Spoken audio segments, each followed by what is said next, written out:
நல்வாழ்த்துக்கள் ஜி. அகங்காரம்னா என்ன, அந்த அகங்காரத்திலிருந்து விடுபடுவது எப்படி, இதுக்கும் சரணாகதிக்கும் என்ன ஜி சம்பந்தம்? ஆக்சுவலாக பாட்டத்துலேருந்து ஸ்ட்ரைட்டாக டாப்புக்கு போகிறீங்க, கீழேருந்து சடனாக மேலே வந்துடுறீங்க. அதான் ஃபஸ்ட்டு அகங்காரம் அப்படிங்கிறது நம்ம ஃபஸ்ட்டு புரிஞ்சுக்கணும், சரணாகதிங்கிறது புரிஞ்சுக்கணும். சரணாகதிங்கிறது நம்ம மொத்தமாகவே சரண்டர் ஆகுறது, அது அவ்வளோ ஈஸியான விஷயம் இல்லை. அகங்காரம் அப்படிங்கிறது கொஞ்சம் குறைச்சிக்கலாம், அல்லது நம்ம ஒரு ஐடியா பண்ணி அகங்காரம் என்னென்னு புரிஞ்சுட்டா ஒரு ஐடியா பண்ணி அந்த அகங்காரத்தை எப்படி பயன்படுத்துறது, நல்லதுக்கு எப்படி பயன்படுத்துறது, கெட்டதுக்கு எப்படி பயன்படுத்துறது நம்ம பயன்படுத்தலாம். அப்போ அகங்காரம்னா என்ன ஃபஸ்ட்டு அதை நமக்கு தெரியணும்ல. இப்போ நம்ம உடனே நம்ம சொல்கிறோம், சாதாரணமாக சொல்லிகிட்ருக்கோம். நம்ம யாருன்னு பார்த்தீங்க அப்படின்னு சொல்லணும்னா, நம்ம சாதாரண ஒரு சின்ன விண்டுவாக தான் வந்து ஒரு கருமூட்டைக்குள்ளே வந்து தாயோட கருக்குள்ள வந்து வளர ஆரம்பிக்கிறோம். அப்போல்லாம் நம்ம யார், அப்போ நமக்கு என்ன பேர், எதுவுமே கிடையாது. எப்போ ஒரு குழந்தையாகி பூமிக்கு வந்து 4 பேர் தூக்கி நம்ம வளர்த்து எதுக்கு நம்ம சுயமாக வாழ ஆரம்பிக்கிறோமோ அப்போ நமக்குள்ளே என்ன பண்ணுது, அந்த அடிப்படையில் நம்ம எல்லாம் சேர்த்து வச்ச மொத்த பொருளும் ஒன்றிணைஞ்சு ஒரு குரூப்பாக மாறி அது ஒரு அகங்காரமாக நமக்குள்ளே இருக்குது.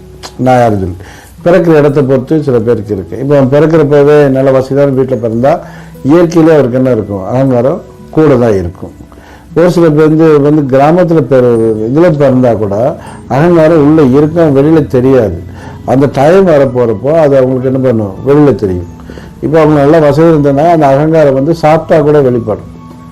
ஆனால் கீழே உள்ளவனுக்கு வந்து அகங்காரம் வந்து ரொம்ப கடுமையாகவே வெளிப்படும். ஸோ இடத்தை பொறுத்து அகங்காரங்கிறது வித்தியாசப்படும். முதல்ல ஒரு தனி மனிதனுக்கு அகங்காரம் தேவையே தேவையில்லையா அப்படின்னு பார்த்தீங்கன்னா, இந்த உலக வாழ்க்கையில் வாழணும்னு நினச்சா அப்படின்னு சொன்னால் அவன் அகங்காரம் இல்லாமல் என்ன பண்ண முடியாது, வாழவே முடியாது. ஏன்னா நம்ம நடக்கிறதுக்கு நான் நடப்பேன் அப்படின்னு ஒரு அகங்காரம் இருந்தால் தான் நடக்க முடியும். இந்த வேலையை நான் செஞ்சாகணும் அப்படின்னு சொல்லிட்டு அதில் எனக்கு ஒரு அகங்காரம் இருந்தால் தான் அந்த வேலை செய்ய முடியும்.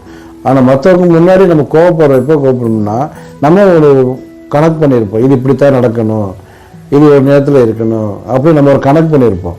அந்த கணக்கை வந்து அவங்க முடிக்காமல் இருக்கிறப்போ நமக்கு இயலாமையில் நம்ம அகங்காரம் வேலை செய்யும் பாருங்களேன், அது கோபம். அப்போ கோபங்கிறது எதுலேருந்து வருதுன்னு பார்த்தீங்கன்னா இந்த அகங்காரத்துலேருந்து தான் வருது. இன்னொன்று, இப்போ நம்ம வந்து ஒருத்தர் இப்படி செய்யக்கூடாது, இப்போ நம்ம நாடு எடுத்தோம்னாக்கும் உலகமே அப்படி தானே இருக்குது, மதம் ஜாதி என்ன சொல்லி பிரித்து வச்சுருக்கிறாங்க. இதில் ஒன்று மேலே இருக்கும், ஒன்று கீழே இருக்கும். அதை வந்து உண்மையிலே பார்த்தீங்கன்னா அப்படி இருக்கிறது இல்லை. ஆனால் அந்த மாதிரி சின்ன வயசுலேருந்தே உருவாக்கப்படுறாங்க வார்த்தைகள் சொல்லி. எப்படி நம்ம படித்த ஒரு டாக்டராகவோ இன்ஜினியரோ ஆனதுக்கப்புறம் நான் இன்ஜினியரு, நான் டாக்டரு அப்படின்னு நம்ம சொல்கிறோமோ, அதே மாதிரி பிறப்பு நடப்பில் சில பேர் பேசுகிறாங்க. அந்த மாதிரி ஒரு அகங்காரம் இருக்குது பாருங்களேன். அதில் வந்து பார்த்திங்கன்னா எதுவுமே இருக்காது, ஆனால் அகங்காரம் ஜாஸ்தியாக இருக்கும். இந்த அகங்காரம் கெட்டது, ஏன்னா அவருக்கும் நல்லதில்லை, மற்றவங்களுக்கும் நல்லதில்லை. ஆனால் ஒரு காரியத்தை செய்கிறதுக்கு என்கிட்ட எல்லா வலிமையும் இருக்குது அப்படின்னு நினைக்கிற அகங்காரம் ஆரோக்கியமானது. அவனையும் மேலே கொண்டு போகும், மற்றவங்களையும் மேலே தூக்கிவிடும். எல்லாத்துக்கும் நான் தான் பொறுப்பு அப்படின்னு ஒருத்தர் நினைக்கிறப்போ அவனுக்கு அது ஒரு அகங்காரம் தானே. இது நான் தான் செய்கிறேன், நான் தான் பார்ப்பேன் அப்படின்னு சொல்கிறது ஒரு அகங்காரம். ஆனால் அது ஒரு சேவையாக மாறிடுது. ஸோ ஒரே அகங்காரம் 2 இடத்துல மாறி போகுது. ஒரு இடத்துல அவனை கெட்டவன் ஆக்குது, அவனை மனிதனை இல்லாமல் ஆக்குது. இன்னொரு இடத்துல அவனை சொசைட்டி சர்வீஸ்லேயோ அவனுடைய முன்னேற்றத்துக்கும் இந்த உண்மையான மக்களோட முன்னேற்றத்துக்கும் இந்த அகங்காரம் பயன்படுது. ஸோ நம்ம அகங்காரத்தை வச்சு பல வேலைகள் செய்யலாம். இந்த அகங்காரம் இருக்கணுமா இருக்கக்கூடாதுன்னு கேட்டிங்கன்னா அந்த உலக வாழ்க்கைக்கு கண்டிப்பாக வேணும். இல்லை அந்த அகங்காரம் இல்லைன்னா ஈஸியாக நம்மளை பயன்படுத்துவாங்க. நம்ம சாதாரண வாழ்க்கையில் பார்த்திங்கன்னா ஏமாளி இருக்குது, கோமாளித்தனம் இருக்குது. சில பேர் அறிவுபூர்வமாகவே இருப்பாங்க, ஆனால் அவங்க வந்து இறக்கப்பட்டு விட்டு கொடுப்பாங்க. ஆனால் அதே இது வாங்கிக்கிட்டவன் இவர் ஏமாளியும் பார்க்கலாம், கோமாளியாகவும் பார்க்கலாம். ஆனால் இவர் வந்து உண்மையிலேயே விட்டு தான் கொடுத்துருக்கிறாரு. இறக்கப்பட்டதுக்கான அவர் திருப்பி அவன் கோமாளி ஆக்குனா அப்போ இவர் அகங்காரமே இல்லாமல் நான் இதாகிட்டேன், நான் ரொம்ப சாஃப்டாகிட்டேன்னு சொல்லி விட்டு கொடுத்தா இது அவருக்கு நல்லதா கெட்டதா? நல்லதா கெட்டதா சொல்லுங்க, நீங்களே சொல்லுங்கள். கெட்டது இருக்குது, அதுலேயும் நல்லது. அதாவது ஒருத்தர் ஏமாத்தாலும் தெரிஞ்சு ஏமாத்துட்டு ஓயாமல் ஏமாந்துக்கிட்டே இருந்தார், அது கெட்டது தான். இப்போ அந்த இடத்துல அகங்காரம் வேணும். அகங்காரம் இருந்தால் தான் இப்போ ஆற்றுல போட்டாலும் அளந்து போடுன்னு சொல்லுவாங்க. அப்போ அகங்காரம் இல்லைன்னாக்கும் அது வேறு மாதிரி.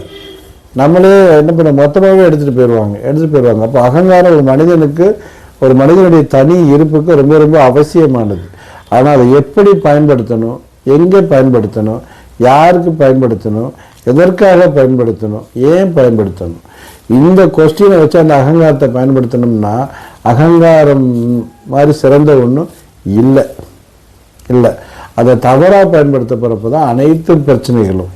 இதே ஒரு தனி மனிதனுக்குள்ள அந்த அகங்காரம் இருந்துச்சு அப்படின்னு சொன்னால் அவனுக்குள்ளேயே இப்படித்தான் அவன் தன் முழுமையை நினைச்சிட்டான்னா அவன் அதுவாகவே மாறிடுறான். இதுவாக மாற அந்த அகங்காரம் மாற அது அவனை அழிச்சிடும். உள்ளுக்குள்ள அவன் சரணாகதி அடையட்டும். முதல்ல என்னன்னாக்கா இந்த உலகங்கிறது ஒன்றுமே இல்லை, நம்மளுமே ஒன்றுமே இல்லை. நான் சொல்றது கூட இந்த உடம்பு மனசு உயிர் எல்லாம் சேர்ந்து ஒரு தொகுப்பாக தான் உள்ளே இருக்குது. அதனால தான் நானே இருக்கேன் எனக்குள்ள. அதனால தான் இந்த அகங்காரமே வந்துச்சு. இதெல்லாம் தனித்தனித்து பிரிஞ்சு போச்சுன்னு நானே இல்லைன்னு உள்ளுக்குள்ளே கொஞ்சம் ஞானம் அடைஞ்சிட்டான், உள்ளுக்குள்ளே தன்னை புரிஞ்சுட்டான். அப்படி புரிஞ்சுட்டு வெளியில் அதே அகங்காரத்தை வெளியில் கரெக்டாக பயன்படுத்தினான் அப்படின்னா ரொம்ப நல்லது. தானும் புரியாமல் மற்றவங்களுடையதும் புரியாமல் இருந்தானாக்கா அவனுக்கு ஒரு கோபம், ஸ்ட்ரெஸ்ஸு, டென்ஷன், வாழ்க்கையில் பிடிக்காத வருது, இதெல்லாம் பண்ணி அவனுக்கு பிபி, அது எல்லா பிரச்சனைகளும் தனக்குள்ளே வர ஆரம்பிச்சிடும். இது அகங்காரம். சரணாகதிங்கிறது மொத்தத்தில் எல்லாத்தையுமே சரண்டர் பண்ணிடுறது. எதுக்குள்ள? பிரபஞ்சத்துக்குள்ள. அது அதோடைய ஐட்டமே வேறு. அந்த சரணாகதிக்கு தான் நம்ம அந்த தியானம் பிராணாயம் பயிற்சிகள்லாம் கொடுக்குறோம். சில பேர் இயற்கையாகவே அதை கற்றுக்கிறாங்க. ஒரு சிலருக்கு 100-1-2 பேருக்கு பிறவியிலேயே வந்துடுது சரணாகதி. அவங்க வாழ்க்கை ரொம்ப ரொம்ப அற்புதமான வாழ்க்கை. நம்ம 42 வயசு வரைக்கும் நமக்கு என்ன வேணும்னா அகங்காரம் இருக்கணும். இந்த உலகத்தில் வாழ நினைக்கிறப்போ அகங்காரம் இல்லாமல் நம்ம என்ன பண்ண முடியாது, வாழ முடியாது. பயன்படுத்துகிற விதம் தான். ஓகே, நல்வாழ்த்துக்கள். இந்த வீடியோ உங்களுக்கு பிடிச்சிருந்தா லைக் பண்ணுங்கள், ஷேர் பண்ணுங்கள். உங்களுக்கு ஏதாவது சந்தேகம் இருந்தால் கமெண்ட் செக்ஷனில் கமெண்ட் பண்ணுங்கள். இன்னும் இந்த சேனலை சப்ஸ்கிரைப் பண்ணாமல் இருந்தீங்கன்னா சப்ஸ்கிரைப் பண்ணிக்கோங்க.